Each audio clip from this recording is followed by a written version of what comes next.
पहली बात तो ये है कि पाकिस्तान के अंदर मेजॉरिटी रेप केसेस रिपोर्ट होते ही नहीं हैं।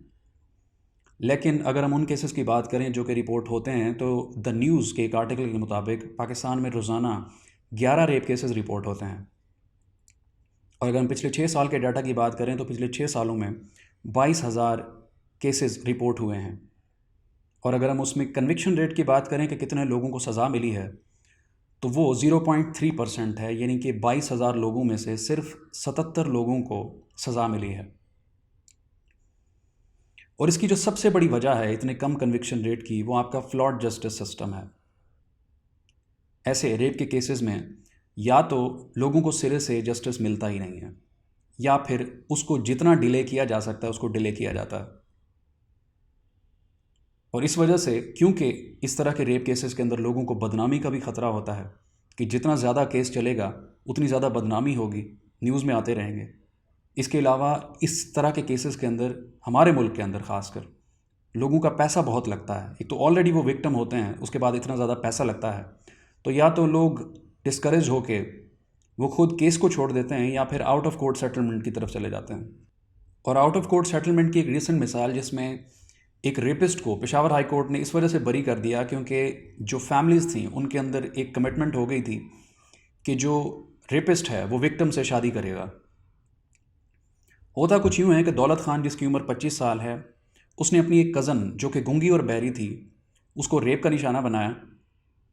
और उसके बाद ये जो मामला था वो कोर्ट में चला गया और कोर्ट ने सेक्शन 376 के मुताबिक उसको 1 लाख रुपया जुर्माना और लाइफ इम्प्रिजनमेंट की सज़ा सुनाई।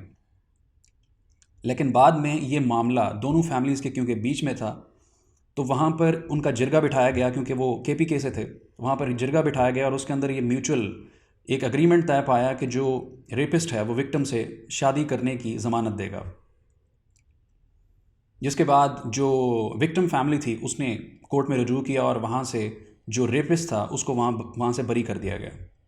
यहाँ पर जिरगे की बात तो समझ आती है कि जो पठानों और बलोचों के अंदर ये जो बुसीदा एक जिरगा का निज़ाम है, जिसके अंदर वो रेपिस्ट और विक्टिम की आपस में शादी करा देते हैं, क्योंकि उनको लगता है कि इस तरह के जो मामलात होते हैं उनको कोर्ट्स के अंदर ड्रैग करने से उनकी फैमिलीज़ को बदनामी होगी, तो उनकी बात तो समझ आती है।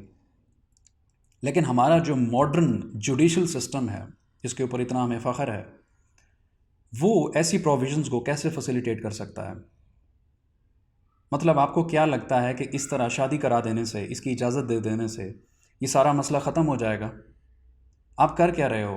अगर आप बेसिक फंडामेंटल प्रिंसिपल के ऊपर आओ कि एक इंसान, एक रेपिस्ट दूसरे इंसान का रेप क्यों करता है, तो उसकी बेसिक, अगर आप उसकी ग्राउंडिंग्स पे जाओ तो यही निकलता है कि वो पहली बात, वो उस इंसान की बिल्कुल कदर नहीं करता, उसकी बिल्कुल कोई रिस्पेक्ट नहीं करता, कोई रिगार्ड नहीं है। और आप कर क्या रहे हो इस शादी के एक्ट से? आप उन दोनों को ज़िंदगी भर के लिए इकट्ठे रख रहे हो।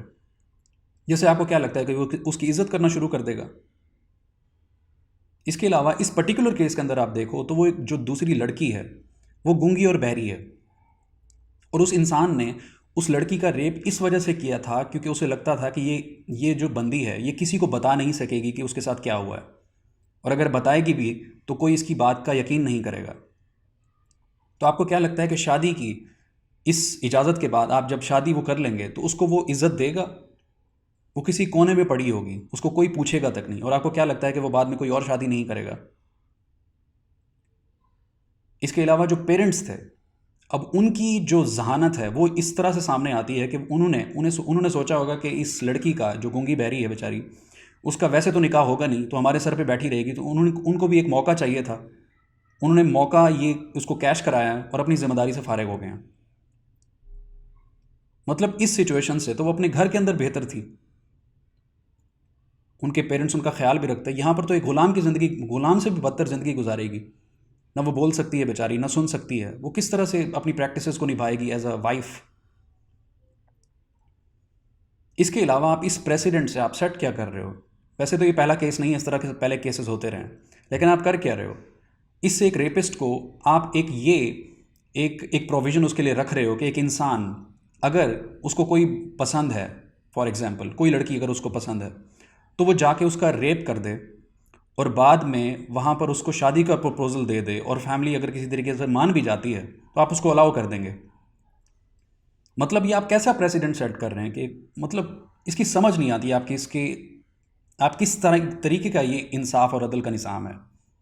मतलब कि 376 सेक्शन जो है इसके अंदर रेप के हवाले से बात की गई है, वहाँ पर ऐसी कौन सी प्रोविज़न है, कौन सा एक्ट है जिसके अंदर आपने ये प्रोविज़न रखी है कि जो रेपिस्ट है वो विक्टिम को शादी का प्रपोजल देगा तो ये आपकी सज़ा एनल हो जाएगी।